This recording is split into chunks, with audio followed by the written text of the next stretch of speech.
Doctors कैसे हैं आप लोग। उम्मीद है अच्छे होंगे। आज हम लोग जो पढ़ने जा रहे हैं ये तीसरा लेक्चर है किसका, तो आयुष काम्य अध्याय का अष्टांग हृदय का जो ये तीसरा लेक्चर है बहुत ही ज्यादा इंपॉर्टेंट है, क्योंकि इसमें हम बात करेंगे षड्रस के बारे में, इसमें हम बात करेंगे रोग के बारे में, रोगी के बारे में, ये सारी चीजें टाइप के बारे में जानेंगे। जो शारीरिक दोष होती है उसको थोड़ा सा डिटेल जा करके देखें कितने प्रकार के होते हैं, वो सारी चीजें इसमें जानेंगे। पहले लेक्चर में जो इसका पिछला लेक्चर था उसमें हमने क्या देखा हुआ था, उसमें हमने देखा हुआ था सामान्य विशेष सिद्धांत के बारे में, सब धातु के बारे में देखा हुआ था, उसके टाइप्स देखे हुए थे क्या क्या होते हैं, ये सारी चीजें हमने पढ़ी थी। और पिछले लेक्चर समाप्त करने से पहले मैंने ये भी कहा हुआ था आपको 6 रसों के बारे में याद करके आने हैं। जो नाम नाम होते हैं मधुर, अम्ल, लवण, कटु, तिक्त, कसाय, जो 6 रस होते हैं, षड्रस जिसको कहते हैं, उसे मैंने कहा था आप लोग याद करके आएंगे। आप लोग याद करके आएंगे तो आज समझने के लिए बहुत ज्यादा ईजी हो जाएगा, क्योंकि आज जो चीजें है जैसे रसों के पंचभूत संगठन के बारे में देखेंगे, ठीक है, और भी इससे रिलेटेड सारी चीजें देखेंगे कि कौन से रस से, कौन से आहार रस के सेवन करने से हमारा कौन सा दोष प्रकोपित होता है, ये सारी चीजें कोरिलेट करके पढ़ेंगे, तब जा करके समझ में आएगा कि कैसे लिखना होता है एग्जामिनेशन में, कहाँ से क्वेश्चंस पूछे जाएंगे, ये सारी चीजें देखेंगे, ठीक है।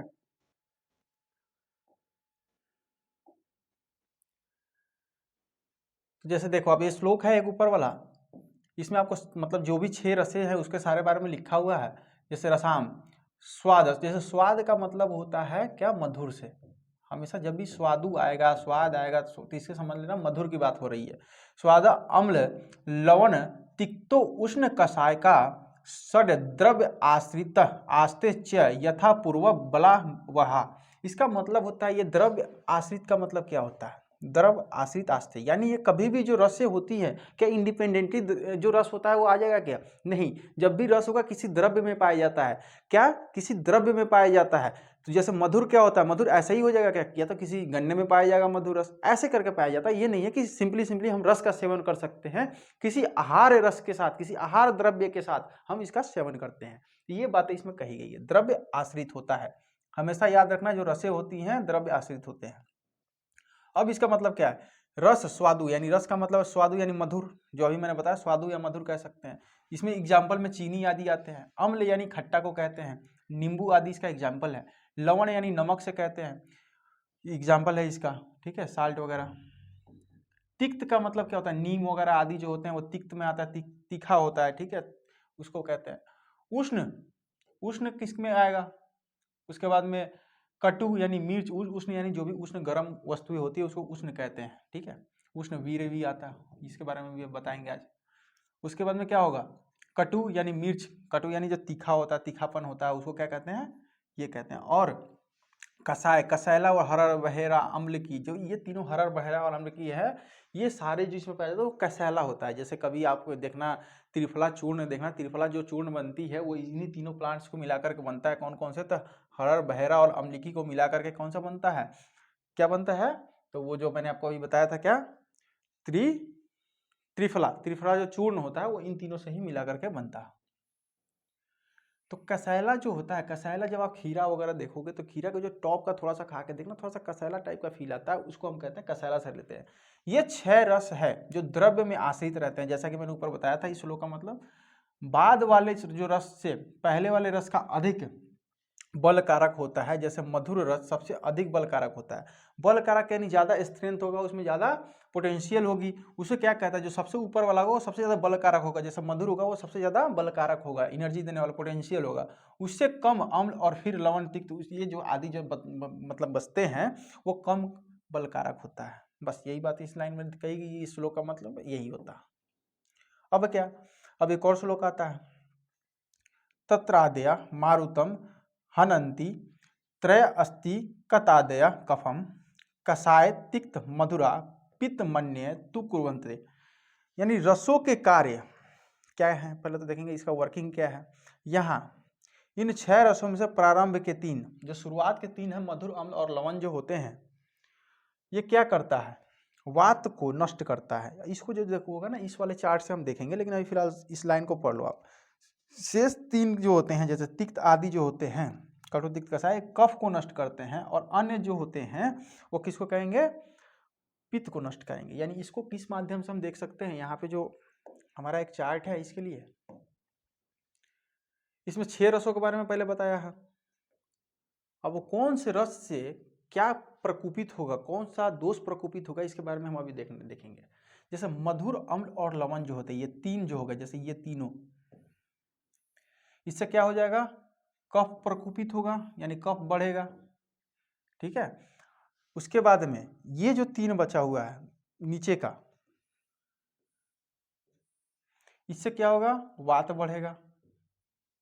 और ये जो बीच का तीन है, अम्ल, लवण और कटु, अम्ल, लवण और कटु, हाँ, इससे क्या होगा, पित्त बढ़ेगा।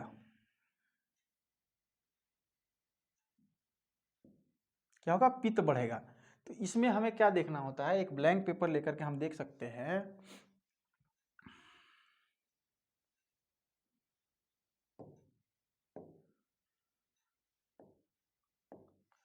अब देखो, सबसे पहले देखेंगे मधुर,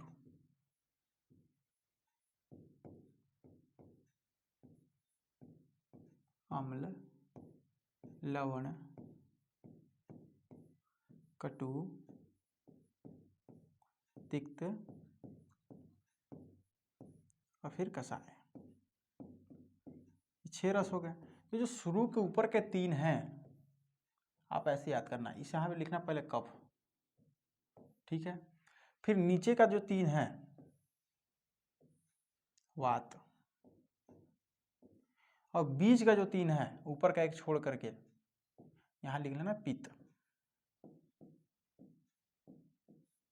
अब इसका क्या कहना है, इसमें क्या होगा, इन तीनों रसों से, यानी इन तीन आहार वाले या द्रव्य वाले रसों से क्या हो जाएगा, कफ क्या होगा, वृद्धि करेगा।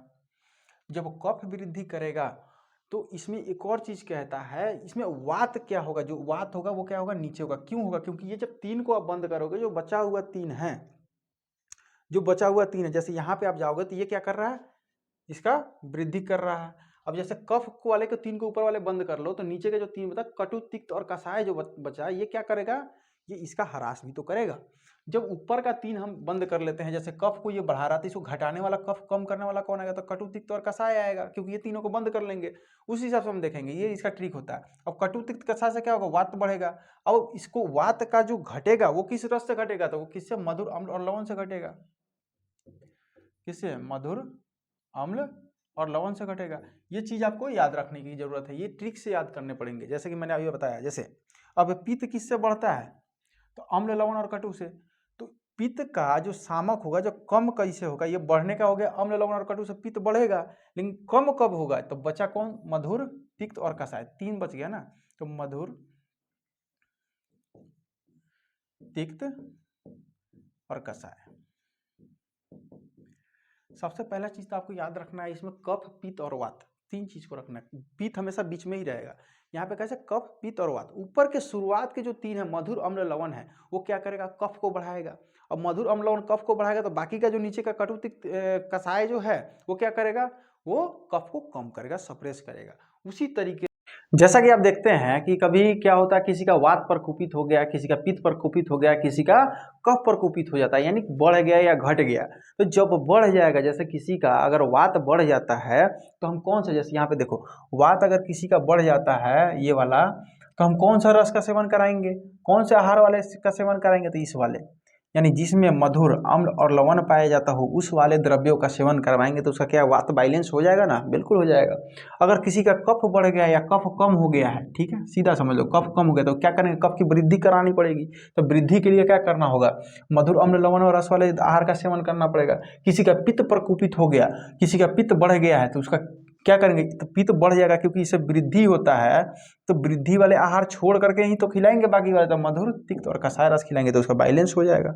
इस तरीके से आपको बाकायदा एक चार्ट में बना करके इसको लिखना है, और इसको एग्जामिनेशन में as a word, as a sentence बना करके लिखना है, और एक चार्ट जैसा फ्लो चार्ट बनाकर भी लिख सकते हो। इस चीज को अच्छा नंबर मिलता है इससे, ठीक है। तो आपको रसों के बारे में ये हो गया सारी चीजें। अब आता है रसों का पंच भौतिक संगठन। क्या आता है, रसों का पंच भौतिक संगठन। अब देखो, मधुर, अम्ल, लवण, कटु, तिक्त, कषाय। पंच भौतिक संगठन का क्या मतलब है, पंच भौतिक संगठन का मतलब होता है, जो पंच महाभूत आपने पढ़ा है, कौन कौन से, तो पहले लिख लो यहाँ पे, आकाश, वायु, अग्नि, जल और पृथ्वी। ये जो पंच महाभूत मैंने आपको बताया था पहले भी, तो इसके बारे में पहले आपको याद होना चाहिए, ठीक है।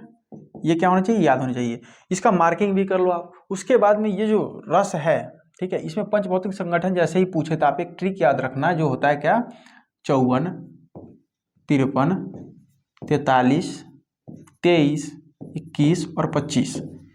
ये क्या है, तो जब भी पंचभौतिक संगठन पूछता है तो मधुर में कौन से महाभूत पाए जाते हैं, इसमें 6 का महाभूत जब 12 याद रखोगे तो सब मिक्स हो जाते हैं, तो हमेशा हमें याद नहीं रहेगा उस चीज़ को कि किसमें क्या पड़ा हुआ था, किसमें क्या था, भूल जाओगे। तो उसके लिए एक ट्रिक बनी हुई है, इसको शब्दों में लिखोगे, इसको सेंटेंस में बना करके लिखोगे तो एक पन्ने में इसको आराम से आप लिख सकते हो। हमेशा क्रिया शरीर में भी ये पूछा जाता है कि रसों का पंचभौतिक संगठन लिखें, यानी इससे इसका क्या कोरिलेशंस है, इन दोनों में क्या कोरिलेशंस है। तब जैसे 54 का क्या मतलब हुआ, जैसे यहाँ 5वें पे क्या है, पृथ्वी, चौथे पे क्या है, जल, तो इसमें आप लिख दो जल प्लस पृथ्वी महाभूत। उसके बाद में 53 में कौन सा आ जाएगा, पृथ्वी, तीसरे में क्या आता है, अग्नि। उसके बाद में इसमें क्या आ जाएगा, लवण में कौन से महाभूत होते हैं, तो जल प्लस अग्नि। उसके बाद में इसमें 23 में किस क्या हो जाएगा, वायु प्लस अग्नि। 21 में क्या आ जाएगा, वायु प्लस आकाश। उसी तरीके से कसाय में क्या आ जाएगा, 25 है तो एक वायु, दूसरे नंबर पर वायु आता है, 5वें नंबर पर क्या है, पृथ्वी है। तो क्या ये सीरियल वाइज याद होना जरूरी है, बिल्कुल जरूरत है। यही सीक्वेंस आपको याद करने हैं, ठीक है। इसी सीक्वेंस से आप लिखोगे। ये प्रधान होता है इसमें, ये आगे वाला जो होता है उसको प्रधान बोलते हैं। ये जल प्रधान है, ये पृथ्वी प्रधान है, फिर ये वायु प्रधान है। इस तरीके से हमें बताना पड़ता है कि कौन से रस में कौन से महाभूत पाए जाते हैं। इससे क्या होता है, इन दोनों का कोरिलेशंस आते हैं 5 नंबर में, या तो क्रिया शरीर में पूछे जाएंगे या तो अष्टांग में कहीं ना कहीं पूछ लिए जाते हैं। तो इस चीज को बेसिक्स जो होते हैं, ये आपका क्या है, आधार है। ये सबसे बेसिक्स जो है इसको हमें याद होना ही चाहिए। पंचमहाभूत सीरियल वाइज ये है, इसको याद होना चाहिए। ये नंबर्स याद होने चाहिए, ये ट्रिक्स है, ये याद हो जाएंगे तो सारे से ये पूरा का पूरा चीज़ क्या हो गया, आपको एक बार में ही याद हो गया। इसको कब यूज मिलेगा, जब आप वात पित्त कफ का किससे कौन सा समन होगा, किससे वृद्धि होगा, वहाँ पे पंचभौतिक संगठन लिखने को आएगा, तब आपको बहुत यूजफुल होता है। आज ये चीज़ें आप छोटे छोटे ट्रिक्स याद कर लोगे तो आने वाले समय में दिक्कत नहीं होगा। नेक्स्ट क्या है,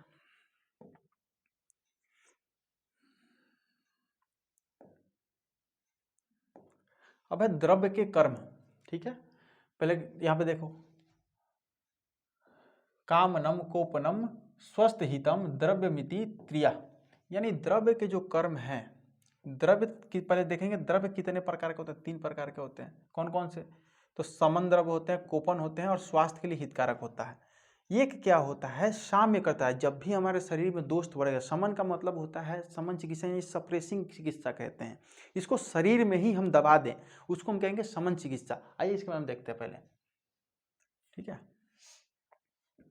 समन, ये द्रव्य शरीर में बढ़े दोषों के अपने रस गुण आदि के द्वारा, जैसे सामान्य चिकित्सा से घटे हुए दोष को बढ़ाकर, यानी जो सामान्य और विशेष सिद्धांत जो मैंने पहले पढ़ाया हुआ था, उसके गुण द्रव्य और कम, सामान्य कर्म सामान्य गुण और सामान्य द्रव्य जो बताया हुआ था पिछले लेक्चर्स में, वही ये बात कहना चाह रहा है। अगर किसी के भी व्यक्ति में दोष बढ़ गए हैं, जैसे वात बढ़ गया है, जो अभी आपने 60 रसों का पढ़ा हुआ था कि कैसे हो गया था, तो जब किसी का वात क्या होगा, घट जाएगा, तो उससे बढ़ने वाले जो रस होते हैं, उसके गुण होते हैं, उसके कर्म होते हैं, उससे हम क्या करेंगे, उसकी चिकित्सा करेंगे, या विशेष से क्या करेंगे, भिन्न यानी चिकित्सा द्वारा बढ़े हुए दोषों को घटा करें। विशेष से दोष घटेगा, सामान्य से दोष बढ़ेगा, बढ़ाकर जैसी भी आवश्यकता है शांत कर देता है, जिससे दोष पुनः साम्य अवस्था में आकर शरीर को स्वस्थ कर देता है। एक तो हम देखते हैं दोष जो होता है या तो सामान्य रहेगा या तो विकृत रहेगा। तो सामान्य अवस्था ही तो हमें चाहिए, बैलेंस अवस्था ही तो चाहिए,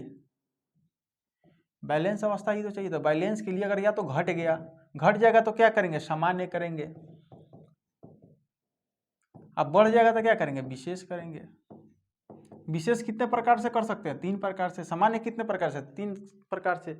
द्रव्य, गुण और कर्म, उसके सामान्य कर्म करेंगे, सामान्य गुण वाले द्रव्य का सेवन कराएंगे। ठीक है, तो इस हिसाब से इसका हमने एग्जाम्पल सेट किया। वहीं ये कहना चाह रहा है अगर शरीर में कोई दोष बढ़ जाता है तो उसने अपने रस गुण यानी उसका जो रस का गुण है उसके आधार पे उसका सामान्य चिकित्सा करेंगे या फिर उसका विशेष से चिकित्सा करके उसको साम्य अवस्था में लेंगे, उसको फिर से हम नॉर्मल करेंगे। ठीक है, इजी है। फिर आता है कोपन। जब द्रव्य के मिथ्य आहार विहार सेवन प्राज्ञापराध और परिणाम नित्य अवस्थिक काल में हीन मिथ्य और अति योग से दोष कुपित हो जाते हैं, तब परिणाम स्वरूप ये कुपित दोष धातुओं दूष्य, धातु यानी जैसे दूष्य बोलते हैं, को कुपित कर अनेक प्रकार के रोग उत्पन्न कर देते हैं। इसके अतिरिक्त यदि व्यक्ति वातज, पित्तज या कफज प्रकृति का है और ऐसी अवस्था में वातज प्रकृति का व्यक्ति वातज यानी वातवर्धक आहार विहार, पित्तज आहार विहार या कफज व्यक्ति जो जिसका प्रकृति है वो कफज आहार विहार का सेवन करेगा तो उसके वात पित्त और कफ कुपित होकर व्याधियां उत्पन्न करेंगे। इसका कहने का मतलब यही है, जब किसी भी द्रव्य का अति योग मिथ्य योग जब हो जाए यानी खूब ज़्यादा खाएं या हीन योग हो जाए, यानी खूब ज़्यादा या तो स्वाद आने लगे या तो कम आने लगे या तो बिल्कुल ही नहीं आने लगे, यही चीज़ कह रहा है मिथ्य योग, अति योग और हीन योग। ठीक है, तो ये हो जाए तो धातु क्या होते हैं, कभी कभी हमारे शरीर में जो धातु होते हैं यानी दूष्य जो होते हैं, हमारे जो सप्त धातु होते हैं रस रक्त मांस में अस्थि मज्जा शुक्र, उसे कम कर देते हैं। कभी ज़्यादा जब दोष बढ़ने लगेगा तो वो क्या हो जाते हैं, कम हो जाते हैं और हमारे शरीर में अलग अलग व्याधियाँ उत्पन्न हो जाती है। तो उसको ठीक करने के लिए कोपन क्या कह रहा है, तो हाँ अगर कोई व्यक्ति कफज प्रकृति का है और कफज वाले ही द्रव्य खिलाते जा रहे हैं उसको, तो क्या हो जाएगा, उसका कफ बढ़ जाएगा ना। वही चीज ये कहना चाह रहा है इस लाइन में, अगर पित्तज है पित्त प्रकृति वाले उसको भोजन आहार विहार करा रहे हैं, सेम द्रव्य पित्त बढ़े ऐसा कर्म करा रहे हैं, तो उससे क्या हो जाएगा, उसके शरीर में व्याधि हो जाएगा और उत्पन्न हो जाएगा, रोगी हो जाएगा, वो नॉर्मल नहीं रहेगा। ठीक है, तो ये चीज आपको पढ़ने की आवश्यकता है। एक होता है कौन से द्रव्य, एक होता है स्वास्थ्य हित द्रव्य। स्वास्थ्य हित यानी कुछ द्रव्य ऐसे हैं जो स्वस्थ के लिए लाभकारक होते हैं, यानी कुछ द्रव्य ऐसे बनाए हैं जो स्वस्थ है उनके लिए लाभकारी है। कैसे, ये ना तो कुपित दोष को शांत कर सकते हैं और ना ही सामान्य दोषों को कुपित कर सकते हैं, ना तो ये बढ़ाएगा ना घटाएगा, जो जैसा है वो नॉर्मल ही रहेगा, स्वास्थ्य के लिए हितकारक होता है, इतना समझ लो। जैसे दुग्ध, दूध ना तो बढ़ाता है किसी चीज को ना किसी दोष को बढ़ाएगा ना घटाएगा, सेम ही रहेगा। जल पानी सेम ही करता है, गेहूँ हरतिकी आदि, जैसे हम हरतिकी प्लांट्स होते हैं उसके बारे में, मेडिसिनल प्लांट है, ये है, यही कहना चाह रहा है। 3 प्रकार के द्रव्य हैं, 1 2 3, इसके बारे में आपको पढ़ना था।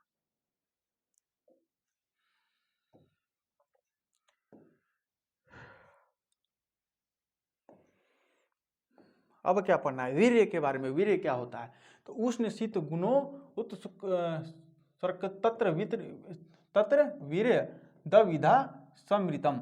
इसका मतलब है वीर्य के भेद पहले देखेंगे। उष्ण और शीत होते हैं, 2 प्रकार के क्या होते हैं, वीर्य होते हैं। गुण की अधिकता के कारण वीर्य 2 प्रकार के होते हैं। जो क्रिया जिसके द्वारा संपन्न होती है उसे वीर्य कहते हैं, या द्रव्य के कार्य करने की शक्ति को वीर्य कहते हैं।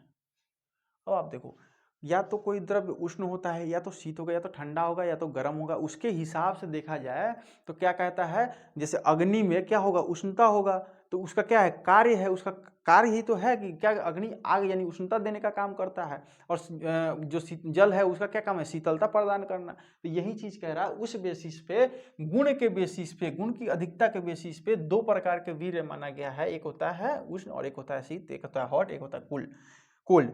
इसी के यही बात कहना चाह रहा है। सुश्रुत और भागवत ने तीनों ने ही, सुश्रुत और भागवत ने ही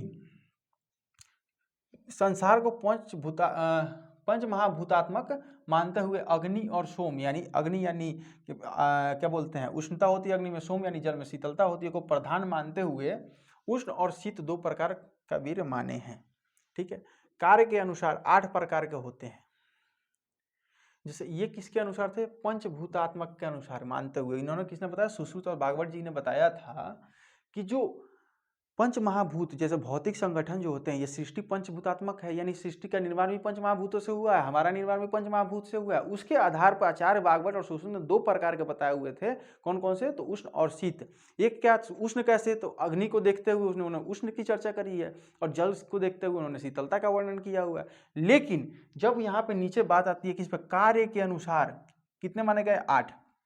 कौन कौन से, तो मृदु, तीक्ष्ण, गुरु, लघु, स्निग्ध, रुक्ष, उष्ण और शीत। जैसे मृदु का सॉफ्ट होता है, तीक्ष्ण यानी शार्प होता है, गुरु हेवी, लाइट, लघु लाइट बोलते हैं इसको, स्निग्ध यानी वाइली, रुक्ष यानी ड्राई, उष्ण और शीत यानी उष्ण का क्या मतलब होता है, हॉट, और शीत का क्या मतलब होता है, कोल्ड। ये चीजें आचार्य कहना चाह रहे हैं, आचार्यों ने जैसे कहे हैं उस चीजों को हमें याद रखना है कि किस आचार्य ने कौन सी बात कही है। डायरेक्ट कोटेशन में 1 नंबर में सीधे पूछ लिए जाते हैं। अब आपने क्या पढ़ा हुआ था अभी, ये हो गया वीर्य। वीर्य जब भी पूछेगा तो कितने प्रकार के, 2 प्रकार के। किसके अनुसार, तो पंचभूतात्मक के अनुसार। और कार्य के अनुसार पूछे तो 8 प्रकार के। विपाक क्या होता है, ये क्या होगा, वीर्य। अब क्या पढ़ेंगे, विपाक।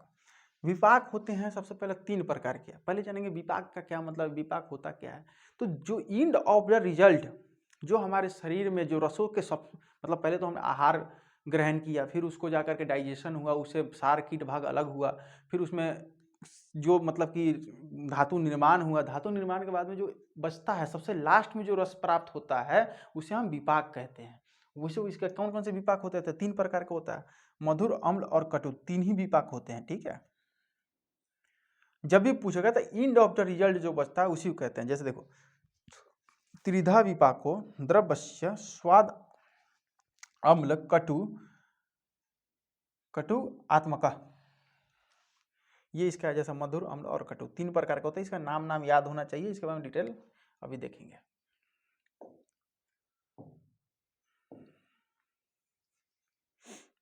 अब ये क्या कह रहा है, विपाक का एग्जैक्ट मतलब देखो आप। विपाक अर्थात विशिष्ट पाक। पाक का शाब्दिक अर्थ होता है पकाना, ठीक है।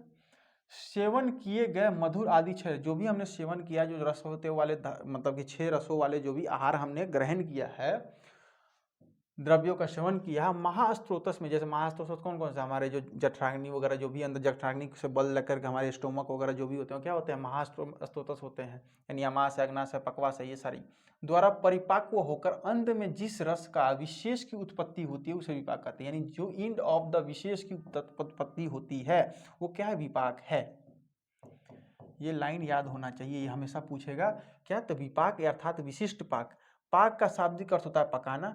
सेवन किए गए मधुर आदि 6 रस वाले द्रव्यों का महास्तोत्रन में जठराग्नि डाइजेस्टिव पावर के द्वारा परिपाक होकर पक करके अंत में जिस रस विशेष की, यानी सबसे लास्ट में जो बचता है उसे ही हम विपाक कहते हैं, ठीक है। चरक और बागवट ने दोनों का एक ही मत है, ये विपाक 2 प्रकार के होते हैं, ठीक है। कौन कौन से, तो अवस्था पाक और निष्ठा पाक। अवस्था पाक एक विकायदा, मतलब एक चैप्टर ही है, आपको जब क्रिया शरीर पढ़ोगे उसमें, तो अवस्था पाक 11 या 12वां चैप्टर है, उसमें आपको डिटेल में पढ़ना है। अभी हम थोड़ा सा इसमें बताएंगे कैसे। ग्रहण किए गए आहार का महास्तोत्र में भिन्न भिन्न स्थानों में अवस्थित पाक होकर, जैसे पहले तो हमने खाना मुंह से खाया, फिर उसमें जो भी हमारे सलाइवा वगैरह से लग करके नीचे गया, उसके बाद में कहाँ तक पहुँचा, स्टोमक तक पहुँचा, स्टोमक के बाद में इंटेस्टाइन में पहुँचेगा, फिर वहाँ से बाहर निकलेगा, बहुत सारे प्रोसेस होकर गया। वही ये आयुर्वेदिक भाषा में कह रहा है, आहार मार्ग में भिन्न भिन्न स्थानों पर आहार से में भिन्न भिन्न परिवर्तन होते हुए इन अवस्थित परिवर्तनों में आहार कीट के रूप में, आहार से कीट के रूप में कफ का मल, यानी जो होता है, पहले तो सबसे पहले जब आप पढ़ोगे क्षीरदधि न्याय, तो वहाँ पे बहुत इंपॉर्टेंट है क्षीरदधि न्याय। किसी दिन मैं ही बता दूंगा बहुत डिटेल में, या क्रिया वाले सर जल्दी बताएंगे, धातु का निर्माण जब पढ़ोगे तब बताएंगे वो। तो उसमें क्या होता है, सबसे पहले आहार लेते हैं, फिर पेट में जाकर मतलब कि जाता है, स्टोमक में जाता है। उसके बाद में क्या होता है, अलग अलग उसका आहार निर्माण बनता है। सार भाग अलग होता है, यानी प्रसाद भाग बोलते हैं, और कीट भाग अलग होता है, मल भाग बनता है। तो सार भाग से जो रसों का निर्माण होता है, उसके बाद में जो यही प्रक्रिया बता रहा है कि जो कीट भाग होता है के रूप में कफ रस का जो मल होता है, पित्त का रक्त का जो मल होता है, और वात मूत्र और आहार का जो मल पुरुष आदि पृथक पृथक हो जाते हैं, यानी सभी अलग अलग हो जाते हैं। ये क्या है, अवस्था पाक है। यही जो प्रोसेस मैंने अभी बताया, कि रस वगैरह बन करके सार भाग अलग हो गए, कीट भाग अलग हो गए, उसे हम क्या कहेंगे, अवस्था पाक कहेंगे। इन परिवर्तनों के बाद रस धातु की उत्पत्ति होती है। अब ये सारे जो सार और कीट भाग अलग हो गए हैं, सबसे पहले आहार लेने के बाद में सार भाग अलग बन गए, कीट भाग अलग बन गए। तो क्या होता है, इन परिवर्तन के बाद धातु की उत्पत्ति होती है। बाद में शरीर में अन्य धातु, रक्त, मांस है, रस, रक्त, मांस में दस्सी, मज्जा, ये जब होते हैं, ये क्रमशः उत्पत्ति होती है। आहार के अंतिम परिणाम यानी निष्ठा स्वरूप रस धातु में सेवन किए गए आहार के रसों से मधुर, अम्ल और कटु रूप में जो अंतिम परिवर्तन होता है उसे आयुर्वेदीय परिभाषा में विपाक या निष्ठा पाक कहते हैं। समझो सबसे पहले डिटेल में अवस्था पाक। पहले तो आहार देखेंगे, आहार है, ज्यादा डिटेल में मत जाओ। देखो सार भाग इसको कहेंगे, एक होता है कीट भाग। तो इन दोनों का जो अलग होने का प्रक्रिया है, आहार से सार और कीट में बदलने का जो प्रक्रिया है, ये क्या है, अवस्था पाक है। अब ये जो सार भाग होता है इससे भी दो पार्ट में डिवाइड होता है।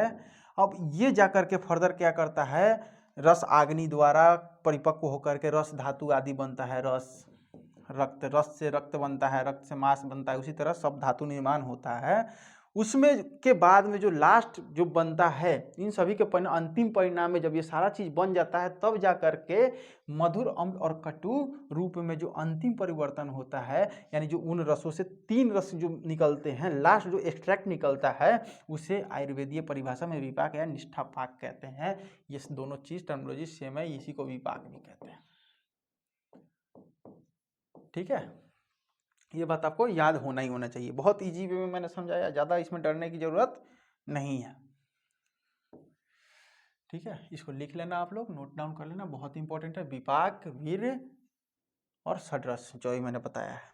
इसके बाद में ये क्या कह रहा, अर्थात 6 रसों से युक्त आहार का सेवन करने पर आमाशय में उसका पाक होकर पहले संपूर्ण आहार मधुर रस में परिवर्तित हो जाता है। इसमें जो फेन होता है उसे कफ बनता है और इसके बाद में ये आहार आमाशय से आगे की ओर जाता है, बढ़ता हुआ पक्वाशय में को प्राप्त होकर विदगत हो जाता है, जिससे अम्ल रस की उत्पत्ति होती है। अम्ल रस पित्त को बढ़ाता है। अब जैसे होता है अम्ल क्या करता है, पित्त को बढ़ाता है।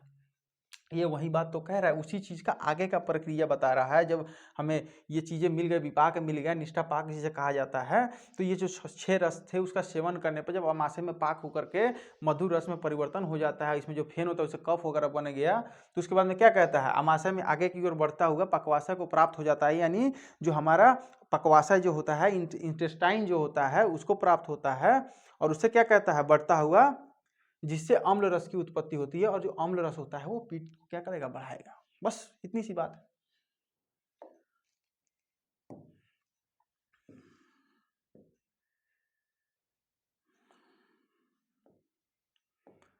ये 2-3 लाइन है, इसको बस पढ़ने की जरूरत है। ठीक है, इसमें बहुत ज्यादा कुछ इंपॉर्टेंट है नहीं, बस यही दिया गया है कि कौन से जो पित्त होती है या फिर किससे यही आहार वायु द्वारा पक्वाशय में पहुंचता है और जहाँ अग्नि द्वारा शोषित होने के बाद में पिंड रूप में हो जाता है और वह कटु रस में परिवर्तित होता है, जिससे वायु की वृद्धि होती है। बस ये लाइन पढ़ लेना एक बार।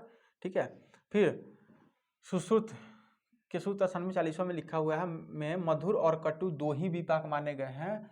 सुश्रुत ने क्या माने हैं, 2 ही विपाक को माने हैं। कौन कौन से, मधुर और कटु को माने हैं। अम्ल को उन्होंने नहीं माना है, क्योंकि उन्होंने कहा है कटु जो होता है यही जब बढ़ जाता है तो क्या हो जाता है, अम्ल हो जाता है। जैसे मधुर विपाक गुरु, जैसे आप देखो मधुर विपाक का क्या मतलब होता है, जिसका मधुर विपाक होगा गुरु मल और मूत्र को निकालने वाला होगा, यानी बाहर करने वाला होगा। ठीक है, तो शुक्र और कफ को, जैसे आप कभी पढ़ोगे ना, तो जैसे हर बार जब भी आप पढ़ोगे तो उस चीज का हर प्लांट का विपाक दिया हुआ रहता है, वीर्य दिया हुआ होता है, सब लिखा हुआ होता है।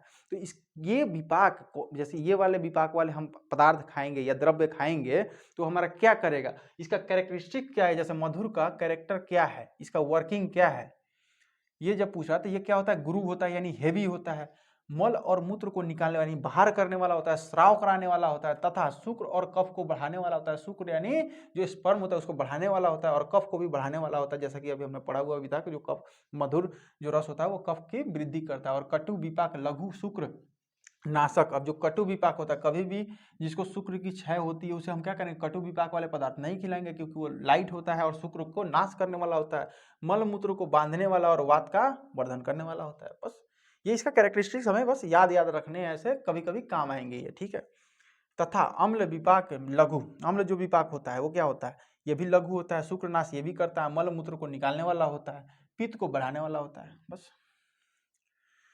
फिर सुश्रुत ने क्या कहा है, मधुर का गुरु और कटु का लघु विपाक माना है, अम्ल विपाक नहीं माना है।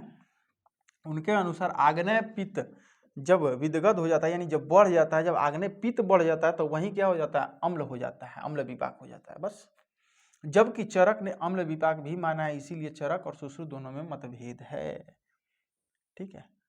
कुछ जगहों पे सुश्रुत ने किसी को 2 को माना है, इन्होंने 3 को माना हुआ है। उनका कहना है जब पित्त बढ़ जाता है तो वहीं अम्ल विपाक हो जाता है, लेकिन इन्होंने सबको अलग अलग मान लिया है।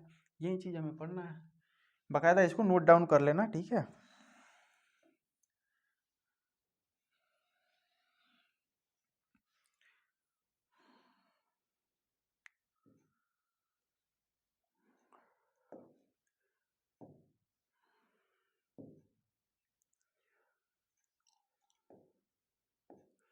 अब जो हम पढ़ने जा रहे हैं इसमें क्या पढ़ेंगे हम, जैसे द्रव्य के गुण क्या क्या होते हैं। ठीक है।